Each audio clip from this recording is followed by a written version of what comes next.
Straight ahead on OC News, a massive fire kills one firefighter and injures 17 other people. We'll have the story. And Technology 101 is coming to Cal State Fullerton. Look for it on Titan Television.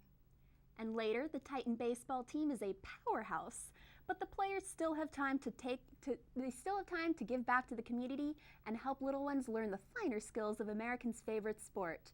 OC News starts right now. Shit.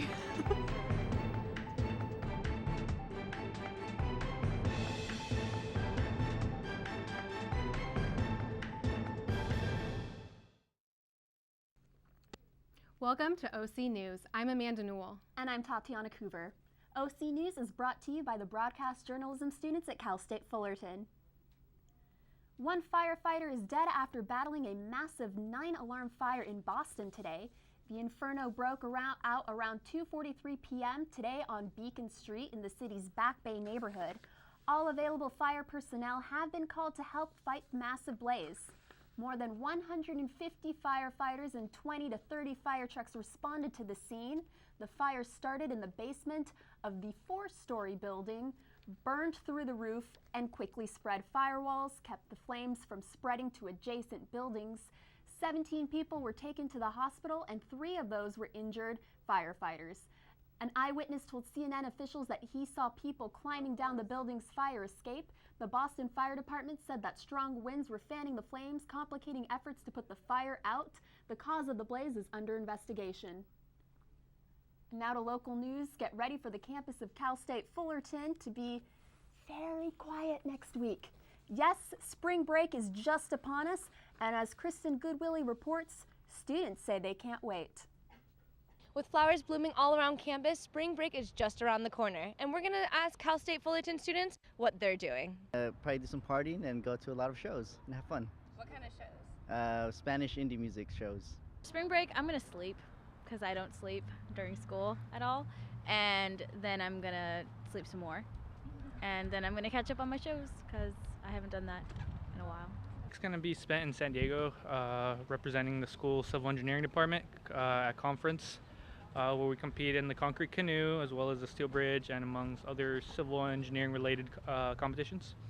Dancing, we got hip hop classes in the rec center. We got martial arts classes in the rec center. We got, what else do we have? We have Titan Camp.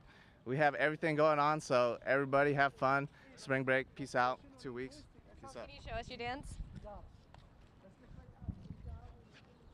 I just got my Disneyland pass, so I'm going to be going there a lot during the spring break to get my money's worth, and I'm also going to be working a lot this spring break, so both worlds, I guess. Going fishing at Newport Bay, and what I like to go for is bat rays. There's big giant stingrays like this big, and I just throw them back, but they're really fun to catch. A week from now, this busy campus is going to be completely empty. As for me, I'm going to use my spring break to take up surfing. Wish me luck. From Cal State Fullerton, I'm Kristen Goodwillie. Prom season is upon us. Many teens are looking to buy their dresses, tuxes, and accessories. A milestone in their high school career, teens look forward to looking their best.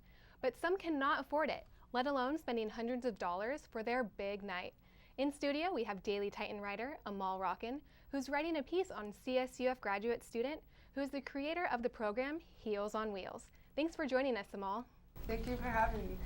So, what inspired Linda to create this project specifically for teens wanting to attend prom? She was very inspired to have this, to do this program because she had such a great experience. That's what she told me, and she was senior class president, and she was on prom court, so she planned the hotel and she got the invitations and the food and all of that, and she said what a negative experience it would have been if she wasn't able to attend just for financial reasons. Wow, so why is it called Heels on Wheels?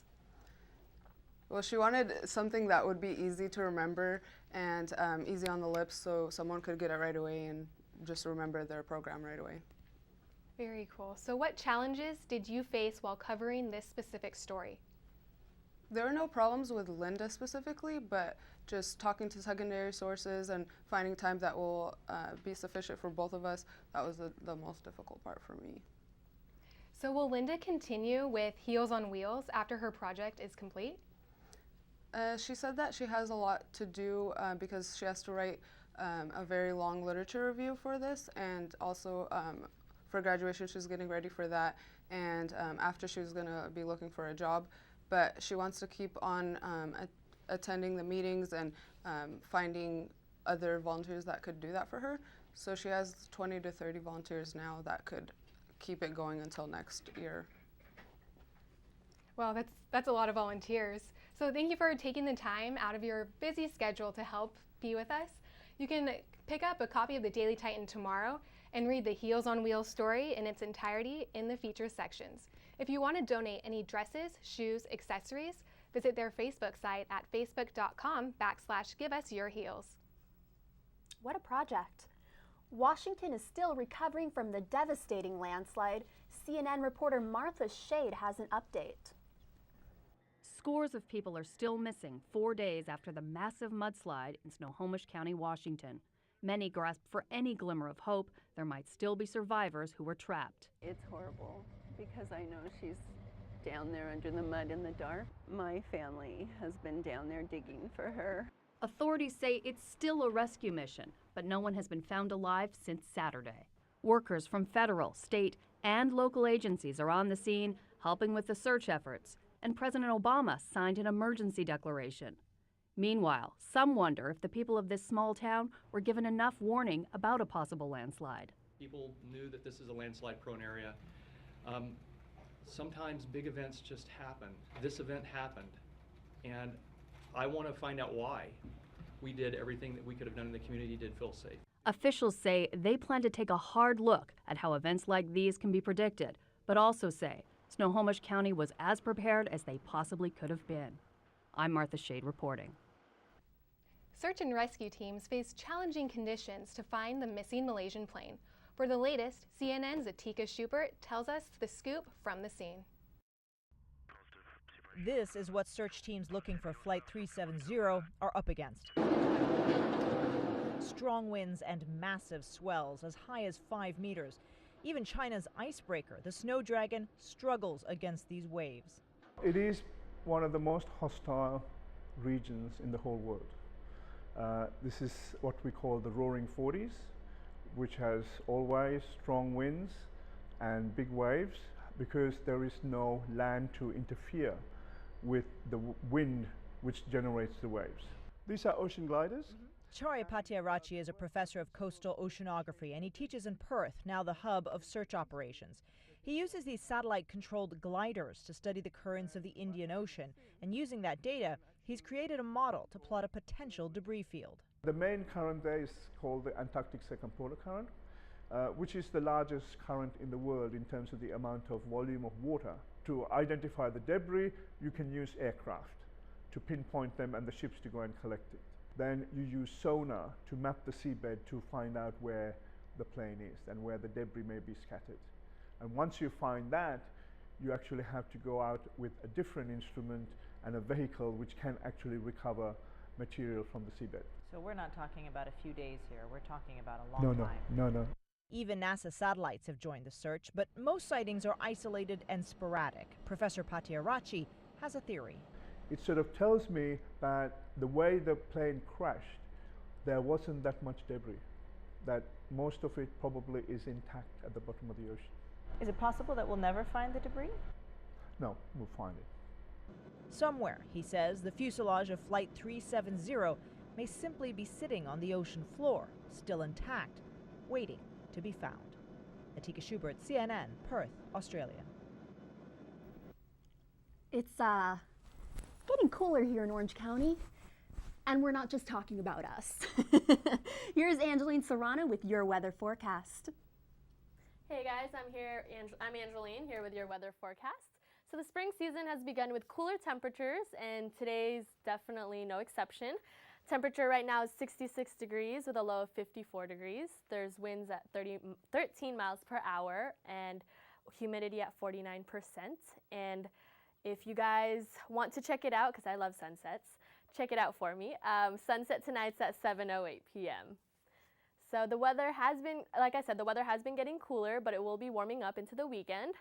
So tomorrow it will be 69 degrees, Friday 70, Saturday 72 and Sunday 73 with partly cloudy sun, weather, skies.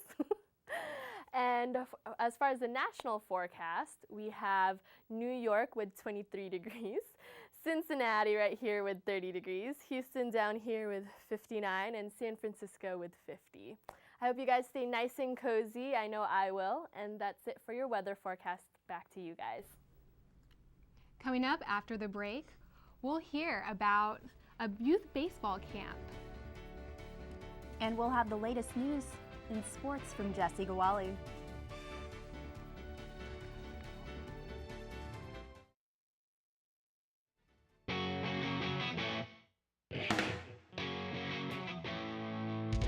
Titan TV is a student-operated facility maintained by students. It's on the Cal State Fullerton campus, and it's a great opportunity for Cal State Fullerton students to get hands-on experience directly in a studio environment. Working with Titan TV puts me in this professional environment. Everyone here is really fun to work with, and everyone just gets along so well. I'm having a great time.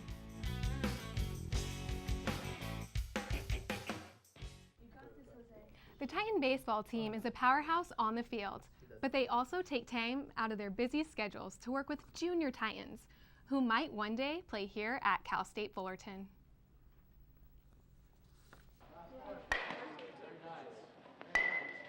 The Titan Baseball Academy, hosted by the Titan Baseball program here at Cal State Fullerton, puts on numerous hitting camps throughout the year. The camp currently in session is the Youth Night Hitting Camp. Kids ages 7 to 13 get tips and coaching on ways to improve their swing. Because they get good instruction. Between the staff members at Cal State Fullerton and the players that we have that help out, there's a lot of good information that gets shared from us to them. And we really care about that they come in here and get better. It's not just something for them to come in and just swing. We really try to emphasize them really working on things to become better hitters. This 5-session camp is held on periodic Sundays throughout the spring, starting on March 16th until May 11th for an hour and a half. The camp starts out with a team meeting and then moves into hitting practice. Typical session starts out with 3 stations. First station will be hitting off the tees, just getting them warmed up. And then we'll have 2 front toss stations where they don't use any legs for the first one, they just get their hands back. And then the third one is another short toss where they get their whole body in motion. One of the perks of coming and signing your kids up for this Youth Night Hitting Camp is the one-on-one time they receive with coaches and players of the Titan baseball team. Now what you can't see is in front of me, there are the batting cages that the Titan baseball players actually use to practice. So these youth campers are able to bat in the cages that the Titan baseball players use. Campers get tips and valuable hitting instruction from a nationally ranked collegiate baseball team. Okay, so when we get them back, we want to try to keep our hands nice and tight to our body. Okay, so what am I taking? Am I leading the knob there or am I leading the barrel there? The knob, right? Parents are very supportive and love the fact that these Titan athletes and coaches volunteer their time and host these kinds of camps. He really looks up to these guys, and we catch the ball game, so he really looks up to these guys a lot. So yeah, no, they work really well with the kids. Now if you have a younger brother, son, grandson, or anyone who might be interested in this camp, head on over to TitanBaseballAcademy.com to find out more. There, you'll see the exact times, dates, and cost for each camp. They also offer camps for kids of all ages, 6 through 18. Amanda Newell, OC News. There's a lot going on in sports. We turn now to Jesse Gawali with the very latest. Thank you, Amanda. Let's kick off things with some interesting news from women's soccer. In an international bout, the Titans defeated Shizuoka Sangyao University from Japan 4-0. Morgan Batchelor started off the scoring in the first half with a free kick goal for Fullerton. Sangyao missed 2 big chances for a score in the first half, and that theme would carry on to the second half as a few more errors allowed the Titans forward Christian Birkenrode to score the second and third goals of the game. Freshman forward Nicole Ulrich claimed the 4th goal of the game, sealing the victory for Fullerton. With a 2-1 record, the Titans will face Azusa Pacific this Saturday at 10 a.m. Now to the baseball diamond, where Titans baseball hosted the Long Beach State Dirtbags in a 3-game series that was shown over on ESPN3 over the weekend. Game 1 went the Titans' way as Matt Chapman drove in 3 of the 5 Titans runs, and Thomas Eshelman tossed his second complete game of the season in a 5-1 victory for Fullerton. Game 2 of the series fell the Dirtbacks' way as they snapped their 8-game losing streak to the Titans, a streak that started back in 2012. In Game 3, Fullerton scored early and often and held their 6-run lead and finished the game with a 6-5 final. Head coach Rich Vanderhook won his 100th game of his career, and it puts the 9th-ranked Titans to 13-8 as they head on to a long road trip to Kansas to face Wichita State. Now, normally these segments focus on what's happening on the field. While sports is about who beat who and what's happening next, we must remind ourselves from time to time that there are bigger battles going on off the field. In conjunction with the Susan G. Komen Foundation, softball will host its annual Pink Game Sunday, March 30th, to support the research for breast cancer. Fans are encouraged to wear pink in support and visit the Susan G. Komen website at komen.org to donate. That'll do it for me at the sports desk. Jesse Gawali signing off. Back to you. And now to the challenging technology I don't know about you, but I find it's hard to keep up with the very latest challenges. Let's turn now to Tatiana, who has a guest in the studio to discuss a new technology show. Technology advances, and Cal State Fullerton seems to be jumping ahead of the pack. We're joined in the studio today with fellow Titan and producer of the new show Tech On, Jennifer Arias. Thanks for joining us today, Jen. No problem, Tatiana. How are you? Good, and yourself? Ready to get my tech on. Are you really? I think so. First, tell me, and for our viewers, what is Tech On? Tech On is not only a show for the students here at Cal State Fullerton, but also for, just the average viewers. It helps with learn the basics of technology. I know I have problems, with technology as well, and some things that I've learned I just didn't even know, and it's just a show to just help you learn about technology. Just a funner way to learn about technology. Nice. All ages? All ages, user-friendly, more simple to comprehend. It's not complex. Just new technology, just everything there is to be with technology. I hope my grandpa's watching. Right? It's also for the elderly too, because I know, it's difficult to keep up, I'd say, since everything's so new. There's always new technology coming in, and that's what we're here for. So tell me, as a student too, you are a student here, why do you think students should tune in especially?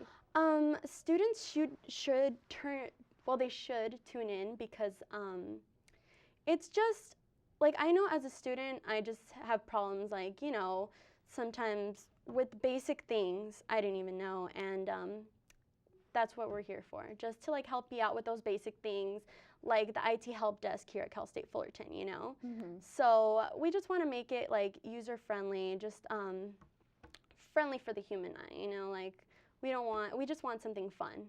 I like it. And as a producer, what made you want to pursue this project aside from wanting to help the student body and viewers? What are your hopes for this show? For this show, what made me want to produce it was, I'm an intern here at Titan TV. Okay. And Iraj, our director, pitched the show to me, and he said, hey, would you be interested in producing it? I said, sure, why not? I'm not a really tech-savvy person. I know the basics, but I was I'm up to learn some new things, researching it and everything. So I like the idea. It took a few weeks, but our first episode is coming to a finish, and we just did it this morning. You being one of our hosts. Oh, so who said that? Yeah, I guess that was supposed to be a surprise. I'm sorry. No. But yeah, I'm excited. Nice. So when can students expect, or viewers, when can we expect to see the show? Hopefully it'll be up and running in a few weeks. In a couple, hopefully. And we just need it edited, and that's it. Nice. Yeah, and just adding fine little details. Sounds like you are well on your way. Yes, Excellent. our crew is, yes. Well, before we run out of time, I have one last question for you. And I think it's the most important that we're all wanting to know. Jen, how do you get your tech on? That's a good one. Well, I coming here Mondays and Wednesdays. Being an intern here, I get my tech on every Monday and Wednesday by helping out Titan TV and just researching for the show, learning new things on my way. Yeah, that's how I get my tech on. I like it. I hope everyone else gets their tech on. I know, I'm ready. You ready? So it's gonna be good. It's gonna be good. Well, thank you for joining us today, so Jen. much. It's been a No pleasure. problem. Looking forward to it for all of us to get our tech on. But until then, if that wasn't enough tech for you today, Titans, we've got a double dose of it for you. Let's go now to Jose Campos, who has some more tech tidbits for you today. Thanks, Tatiana. And as a few days ago, I shared with you about some of the technology that is trending this year. So I talked about the smart televisions, the Google glasses, and of course, the smart refrigerator. But the summertime is coming up, and we can forget about all the things that we can do during the season. So today, I'll be showing you some of the best items that you may want to consider getting for the summer. And the first one is, of course, a barbecue grill. But this is not a simple one. It's actually called a smart grill, and that's because it has Wi-Fi and a voice system incorporated that would allow you to automatically cook the foods based on user comments. According to the company Lynx Grill, the cooking process begins with a couple simple questions from the grill about what's to be cooked. Then the grill connects to an online database via Wi-Fi that will determine the optimal grilling time. And if you're not good in the kitchen, you don't have to worry about it, because the same system will specifically tell you where on the grill to place each item to ensure the best cooking results and have everything ready to go at the same time. And for those situations when you get busy with the guests, the grill will help you out because it has the capability of sending audio and visual alerts through your mobile phone. So this is definitely a good option for a summer party. And the next one we have is the Goji Smart Lock, which bypasses the need for keys and allows you to gain access to your home with a simple tap of a smartphone or electronic device. So basically, you install this device in any door, and it will send you a text message whenever the locks are activated. And if it happens that you leave your home or office and you forget to lock the doors, you can also send a message directly to the device asking it to activate the locks. Unfortunately, you also run into the risk that if you lose your phone, then anybody can lock and unlock the doors where the device is placed. But it's still a good way to keep your home safe because you can have control of the situation from anywhere in the world. So the last one we have, and I'm sure Tatiana and Amanda are going to love this because they love online shopping, is the Amazon Prime Air Delivery. And what this means is that your product will be delivered through a drone within 30 minutes after placing the order. This is actually one of the most technological advances that Amazon has had during the past year, and the company is planning to fully offer this service in different areas by 2015. So what do you think, Tatiana and Amanda? Sounds like you can use this new service as an excuse so you can do more online shopping. Back to you. Don't get me started. I know. Coming up after the break, we have the winner of the Battle of the DJs concert. And we'll hear from Alexis Moffett, who has the latest on entertainment.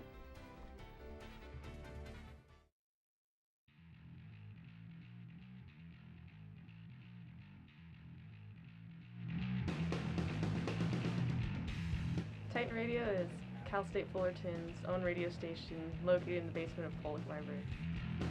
Students can stop by and pick up an application during operating hours.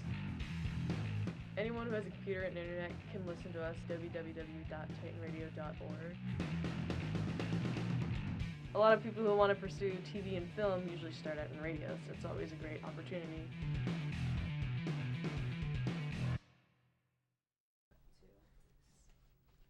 As spring break approaches and the end of the semester is near, whoop whoop, which means we have the spring concert, which will be happening soon. Last week, the Battle of the DJ competition for the spring concert was underway and found a winner. Today, he is here and in the studio, and we'll be interviewed by Angeline Serrato. Thank you, Tatiana. The spring concert is coordinated by ASI Productions and has had past performers such as Kanye West, LMFAO, and Waves. During the concert, one lucky DJ gets to be the DJ host for the entire event. Last week, the final round of the Battle of the DJs competition found its lucky host. That lucky winner is Jorel Kakation, also known as DJ Jorel. Welcome to the show, Jorel. Thanks for having me, Angeline. So, how did you start DJing? Well, I've always messed around with audio programs when I was little, from Audacity to even Fruity Loops Studios. But it all started with a DJ app in high school on my phone that I just thought of as a joke to mess around. And my friends noticed that I was getting pretty good at it. So after a few months, I bought my own first DJ controller, and here we are. Sounds awesome. So you've been DJing for how many years now? About 2 years now. 2 years. Okay, well, awesome. So what made you want to be a part of the Battle of the DJs competition? Well, last year I attended ASI Spring Concert, and I knew about the Battle of the DJ concert and about DJ Deftonic winning. And around this time last year, I knew I wasn't ready. But when I attended Spring Concert and I was listening to his set, I thought to myself, man, if I could do this, that'd be great. If I could be where he is, that would be a dream come true. And, this time around, I put my all, and I won. Awesome. So what was the competition like? I assume there were more than one round because there was a final round. So how was that like? There was our first submission was a short 5-minute set, and ASI Productions decided the top 8 would move on to the next round. The next round consisted of submitting a new 10-minute mix that would be posted on their Facebook page, and the top 3 would move on to the top 3 with the most likes would move on to the Battle of the DJs. Okay, so what kind of music do you like to mix? Across the board, I listen to anything that's good, anywhere from house to hip hop to even jazz and old school. What kind of music did you include in your latest mix, and at the final DJ competition? Well, I've always liked to put my own flavor and my own theme to my mixes, and the themes I decided were kind of old school, and for the Battle of the DJs, kind of go back to my roots, my Bay Area roots, since I'm from San Francisco, and I really want to include that Bay Area swag. Awesome. It's always nice to meet another fellow NorCal person. So are you excited to be at the spring concert this year? Definitely. Like I said, it's a dream come true. Well, thank you, Jorel, for being on the show with us. Can't wait to hear you spin at the spring concert. And don't forget to get your tickets on April 16th. Cal State Fullerton students tickets are free and guests are $10. Also, be sure to check out the lineup when it is released on April 7th. Back to you guys. A Grammy winner has been granted a restraining order, and a celebrity pair is calling it quits. Here is Alexis Moffett with your entertainment news. All right, you guys, so a judge has given Taylor Swift an extension on a restraining order. The star made the filing earlier this month after a man threatened her online and went to her house. The order covers her family, her homes, and places she works in both LA and Nashville. The extension lasts until 2017. And it seems that we have lost yet another Hollywood power couple. Gwyneth Paltrow and Chris Martin are officially calling it quits. The pair announced the split on Paltrow's website, goop.com, saying, quote, "It is with hearts full of sadness that we have decided to separate," end quote. The actress and lead vocalist of the band Coldplay were married in 2003, and they have 2 children together, Apple and Moses. Well, best wishes to both of them. But in baby news, it seems that Stacy Keibler has surprised us again. She is pregnant. Just weeks after announcing that she is married, the actress posted this picture of a bun in the oven on her Instagram to break the news. USA Today reports that Stacy Keibler and Jared Pobre wed on March 8th in Mexico, and after less than a year of dating, the couple is expecting their first child. And she's not the only one with a little one on the way. According to People magazine, Ashton Kutcher and Mila Kunis are expecting their first child as well. The former That 70s Show co-stars started dating in 2012 and have recently announced their engagement. A big congratulations to both of the happy couples. And speaking of first-time parents, Kim Kardashian and Kanye West are on the cover of Vogue this month, but not without some Hollywood backlash. Celebrities tweeted their disapproval, including Sarah Michelle Gellar, who said, quote, "Well, I guess I'm canceling my Vogue subscription. Who is with me?" End quote. Seth Rogen and James Franco used the opportunity to come up with their own rendition of the cover. The two posted this photoshopped version showing their heads on Kim and Kanye's bodies, but they aren't the only ones joining in on the fun. Kendall and Kylie took to Twitter this morning to post their rendition of their sister's cover. Well, which one is your favorite? I would personally have to say that James Franco and Seth Rogen's would be mine. But that's all the updates I have for you guys this week. Back to you guys. That's it. That's going to do it for us here on OC News. I'm Amanda Newell. And I'm Tatiana Coover. We'll see you next time. Yeah.